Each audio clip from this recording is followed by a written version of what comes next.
Order! Order! You are an incorrigible delinquent at times. Behave yourself, man!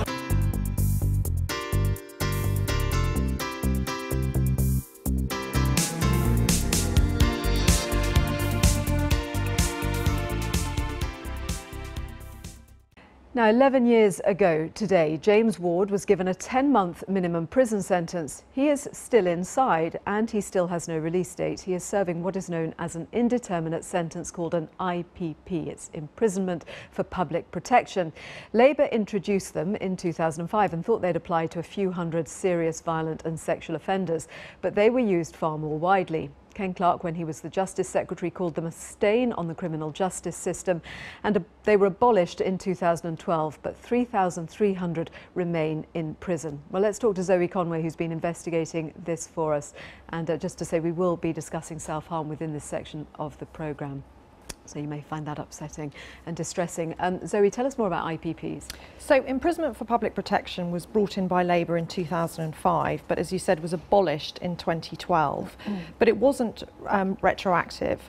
So that means there are still thousands of people in prison on this sentence. At its peak, there were 6,000 IPP prisoners. Now there are 3,300. So let's just look at the numbers and just how over their sentence they are. So 3,300 IPP prisoners in prison. Now 85% of them have already served the minimum sentence, or tariff as it's known, and this is what's called the punishment bit of the sentence. So they've already done that bit of the sentence and yet they're still in prison. In terms of just how over this tariff they are, we're looking at 465 prisoners who were given 2 years or less, who are now serving many more years than that. 465 have served at least 5 years on top of that tariff. And we're talking about some people who've served an extraordinary length of time. 48 prisoners have in fact served more than 10 years over their minimum. So they might have got, in the case of James Ward, 10 months, and yet 11 years later he is still in prison. So this is what is causing such concern amongst prison campaigners. This morning we heard from Nick Hardwick, the chairman of the Parole Board, and he's urging the government to act. He's been calling on the government for the last year to get a grip on this. He wants to put the burden of proof on the state, on the prison system, to prove that these prisoners still pose a serious risk to society. Because at the moment how it works is you get towards near the end of your tariff, you have to show a parole board that you're no longer a risk.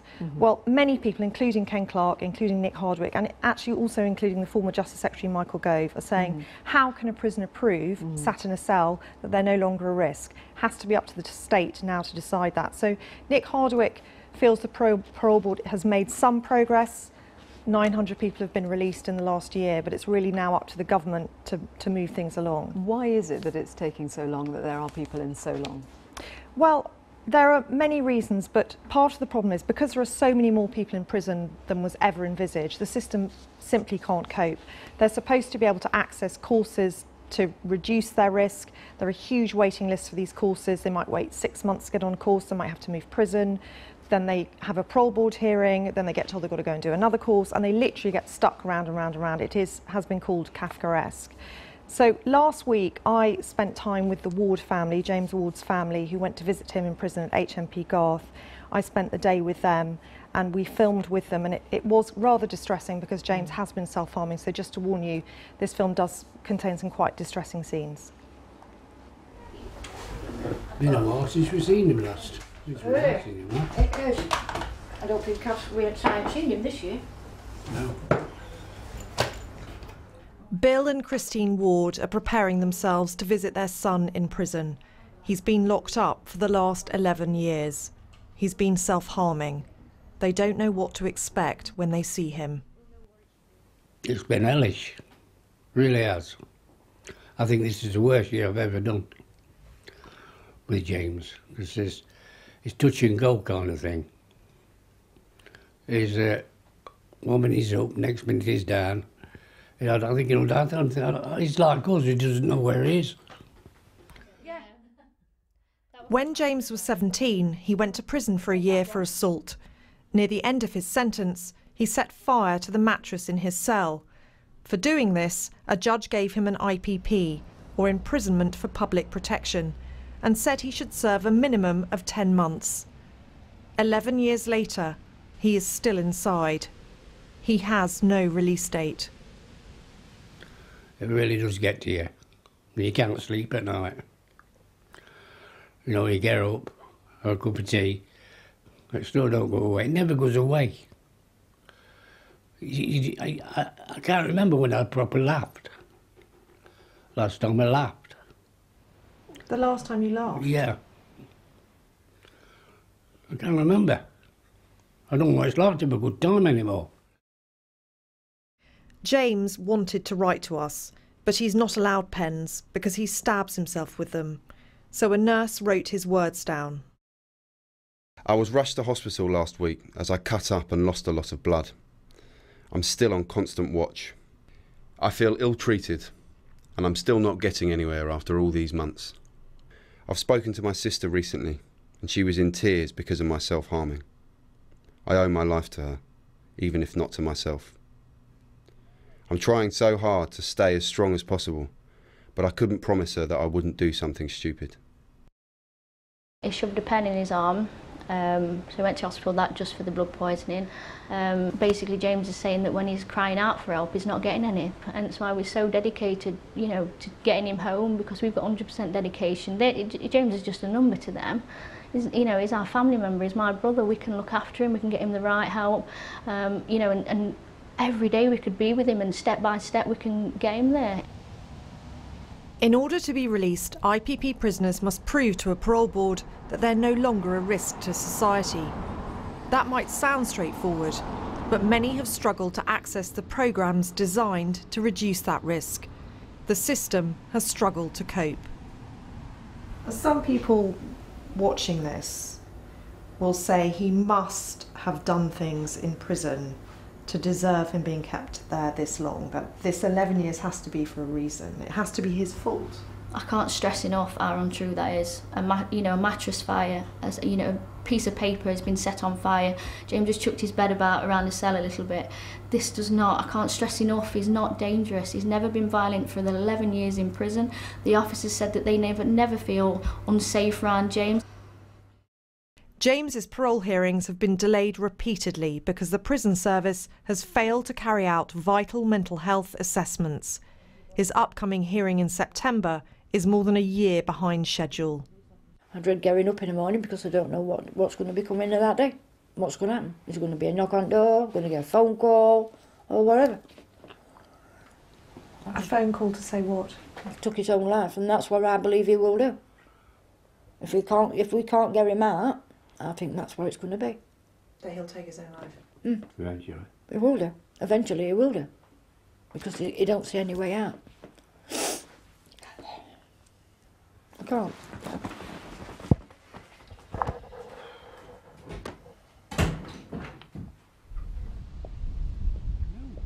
This is the first visit by James's family since he returned from hospital. James feels so unsafe on the main wing here at Garth Prison that he deliberately behaves badly to get himself put in the segregation unit. The Chief Inspector of Prisons wrote a damning report about Garth earlier this year. It was called Very Unsafe, and the segregation unit was said to be full of prisoners seeking sanctuary. Some had severe mental health needs.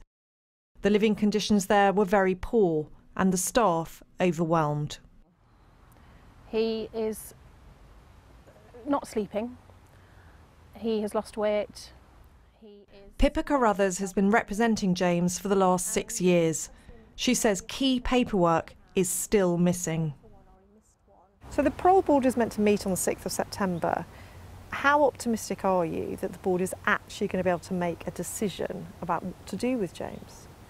We're now less than a month away from the hearing, where potentially the parole board will still not have the information it needs in order to make a thorough, realistic decision about whether James can be managed in the community. A further knockback, particularly in circumstances where I'll have to explain to him that some of the reasons are because of things that haven't been available or done thoroughly enough or made available to the parole board will be extremely difficult for him to understand and to take. James's family may have got used to hearing about his self-harming, but they're unprepared for just how ill he looked on the visit. We've got in there, James looked absolutely terrible. His skin's yellow, he's lost so much weight, and his self-harm is unbelievable. And they're just leaving him there to rot. He cannot cope with prison. This is not just about mental illness, he cannot cope in there. He was on a wing, he thought he was doing okay, they found out he was an IPP prisoner. And that makes him vulnerable, and then they want him to do silly things, and if he doesn't cooperate with them, they bully him. So he's had to segregate himself again, which means causing problems, causing trouble. So obviously that looks bad for the fact that he has to misbehave to get himself in the block, to protect himself. And then because he's on constant watch because of the self-harm, he's literally sat behind a cage like an animal, where they walk past and point and laugh at him. How is that humane? Why is that? How is that human rights? Well, that was Zoe Conway reporting, and we can talk now to James Ward's sister, who we saw there, April, and also with us Lisa Uller, whose brother, also called James, is also on an IPP. He was given a 4-year sentence for robbery. He's now served 11 years. We're also joined by Mark Day from the Prison Reform Trust and John Podmore, who is a former prison governor. Thank you all for joining us. April, we could obviously see how distressed you were in our report. I mean, you feel he's in a vicious cycle. Oh, definitely, yeah. He's literally lost all hope. He's got nothing left. Physically and emotionally, he's drained. He cannot take anymore. And the hardest thing is to accept is that actually James is doing nothing wrong. He's not got a mental illness where they're going to give him, like, to put him in hospital, but then he's self-harming, and they're saying that he's got a personality disorder, but nobody seems to want to help James reform and get better. Is he getting any treatment? He's not. No, he gets tablets for the ADHD, but other than that, he gets no help whatsoever. He's down in segregation because same again doesn't feel safe on the wing. He gets bullied. The prisoners in there don't lift you up. They tarnish in the fact that you're suffering, and that to me is very disturbing. And has he had any formal assessment of his mental state? No, we're still waiting for the assessments. That's why, yet again, parole's been put back because the assessments haven't been done. Not only the psychiatric assessment, the probation officer, she hadn't done any reports for James's release, so no care plans have been made. They've known for nearly 3 years that James's parole was coming up. He's a year over, Tarry, so he should have had the parole a year ago, but it's been knocked back, and knocked back after knocked back, which, there's only so many times you can play with a man's freedom until, he generally just can't cope in there. So it's like he falls through a net because he's not fully mentally unwell to where he can be hospitalised, but he's still in the point where he's self-harming and cannot cope with prison life because of the extent and having no hope. He's just fell through the net, and how should that be allowed, that James is left rotting to prison because he don't fit a category? This is a man's life. They should be doing something for him, and if they don't want to do something for him, give him back to his family. Let us deal with James and James's problems, because I'm no specialist in any sense, but surely the fact that James is getting these anxieties and these problems because of prison life. I mean, I hear what you're saying, obviously, about the fact that you say he wants to be out of the he wants to be put into isolation effectively to get out of where he is. Yeah. So he behaves in a way that gets him put in there. Yeah. From the perspective of the prison authorities, if he's behaving like that, then, and he's on one of these orders that is about public the minimal protection. The minimal crimes, though. So, James is getting 3 years for doing these minimal crimes, but the parole officers need to understand that the environment James is living in, he's never been violent. The prison officers have never felt where they've been unsafe around James. He's not a risk to the public, so how can what they does keep he do to make sure that he gets sent off to the It's called segregation? a cell smash-up, where basically he just chucks things around, he chucks his bed around, other things, he refused to come out his cell, and obviously that's against the rules. So then he's then put in segregation, where James remains in segregation even when he's actually allowed to be out of the segregation. He keeps himself down there, because he generally can't cope with the hostile environment that is in prison. Lisa, your brother James is also on an indeterminate term. Tell us more about his situation. He was sentenced to a 4-year IPP in 2006. He still remains now. He's 12 years in April. He was alongside other co-defendants. One of them got 4 years, done 2 years. One got 5 years, done 2.5 years. The other one got 23 months, got out early release 10 months down the line. And the last one got a 12-month supervision order. So why did he get the sentence he got? This is what I mean. Obviously, no, he's not an angel. He had a troubled upbringing, but I'm not saying what he done was right, and he should be punished, but the crime should reflect the punishment, and I don't think, he's not a murderer, he's not a rapist, he's not a paedophile, he's not a pervert, he's not done nothing severe to be in the position he's in, but yet these are the kinds of people that are being released before an IPP prisoner, and I think it's not right, it's disgusting.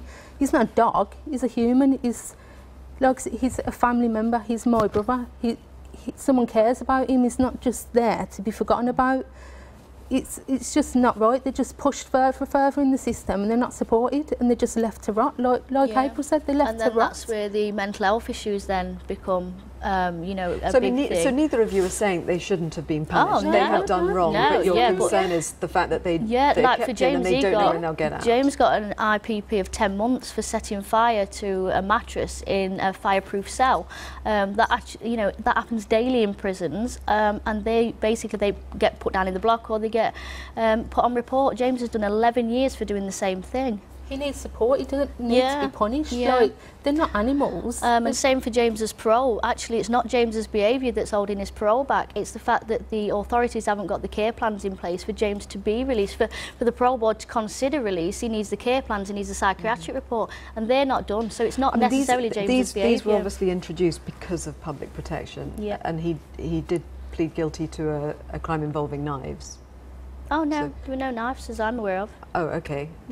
Okay, that was some misinformation then. So you do not believe that there is any threat that he would pose to public of course protection? not, no. And yeah, I don't know where knife things come in. The only thing James has ever done is set fire. He got done for ABH, he got 18 months, and while serving that, when he was in a Young Offenders Institute, basically the way you get put down the block is, set fires to the mattress or pieces of paper. James did that. He got put in the block. He was gate arrested when releasing from the ABH, and was given an IPP of 10 months for the mattress fire. The only thing that's occurred then is for James, obviously being bullied and cannot cope, he then sets fire to a piece of paper, he basically messes the cell up, he refused to come out of the cell, there's nothing else that's happened. Well, let's bring in Mark Day from the Prison Reform Trust, because there are many people in prison on these. They were initially meant to affect a small number of people and have gone on to affect thousands and thousands of people. How come they have been used so widely? Well, when they were introduced in 2005, there just hadn't been the proper planning to resource the sentence, or indeed to predict how many people would end up coming under it. So what was planned for about 900 people turned into several thousand inmates. And what this meant was that there just wasn't the offending behaviour programmes available in prisons, and also the parole board just wasn't equipped to deal with this number of indeterminate sentence what's prisoners the litmus coming test, through. though, on whether somebody is a threat to the public when it comes to sentencing? This was indeed part of the problem. So when the sentence was originally created, it could be imposed on a very, very long list of offences, either violent or sexual offences. Now, there are no doubt some people... But what about this one here, where it's James Ward set fire to a mattress in a prison cell? Yes, well, arson is one of the offences which can come under the remit of the IPP. And when it was originally created, there were not only these large range of offences which it could cover, but also there was a mandatory element where the judge had to impose it if it had been a second offence which had been committed. And so all these elements came together to mean that a large number of people received an IPP, far greater than had been predicted. and the parole board faced great difficulties trying to resource this. It has a number of changes also to the various legal judgments came in which further placed pressure on the caseload, and it meant we had longer and longer parole board delays, and it resulted in the situation we have today where despite the sentence being abolished in 2012, we still have over 3,000 people in prison serving the IPP. John Podmore, you're a former prison governor. What's your view of these IPPs? Well, they're a disgrace. I mean, it was Ken Clarke who said that they were a stain on the criminal justice system, and they remain so. And there's a really important point here. This is the only sentence of its kind that is sentencing people to incarceration, not for what they've done, for what they might do. And the onus being placed on someone to prove that they're innocent is wholly inappropriate. You know, how do you prove when you're locked up 23 hours a day, and in some cases in the segregation unit, how do you prove that you are safe? The prison system should be not doing harm, and with this sentence, it clearly is from the examples that you're showing. Do you think it's justified that anybody is still in prison on one of these now, bearing in mind they were scrapped for any future prisoners from 2012? No, they've been abolished. You know, Nick Hardwick has given some very, very sensible proposals on how some of these people might be released, and certainly reversing the test, whereby instead of the prisoner proving that he or she is safe to be released, the onus should be on the state, and I believe that should be on the HMPPS, on the Prison and Probation Service. When Blunkett brought these cases in, these sentences in, he was relying on, amongst many things, offending behaviour courses, and they are still around as being the universal panacea. You talked about there being a litmus test in terms of how people might prove that they're safe to be released. Well, as we've seen with sex offender treatment courses, they can actually make things worse. And many of the courses are unproven, and many of the courses aren't suitable for many people, particularly people who have got learning difficulties and mental health problems. But given that the sentence has been abolished, Ken Clarke said it's a stain on the criminal justice system, it's down to the Secretary of State for Justice to show some political courage and actually do something about this. And it is within his gift. And I think reference has been made to Michael Gove. He was in the process, I think, of actually making some of these political decisions, but then he was sacked. And, you know, we've had one evanescent neophyte minister after another. And we hear nothing from David Lidington at the moment. It's about time we did. Thank you all very much. Thank you. Well, we did ask the Justice Secretary, the Justice Minister and the Parliamentary Under-Secretary for Prisons and Probation to come on the programme. The Ministry of Justice said no to our request, but told us in a statement, "We are determined to address the challenge of making sure all IPP prisoners have the support they need to show they're no longer a threat to public safety. We've been working closely with the Parole Board to process these cases as quickly as possible, and earlier this year we set up a new unit focused on this and improving the efficiency of the parole process."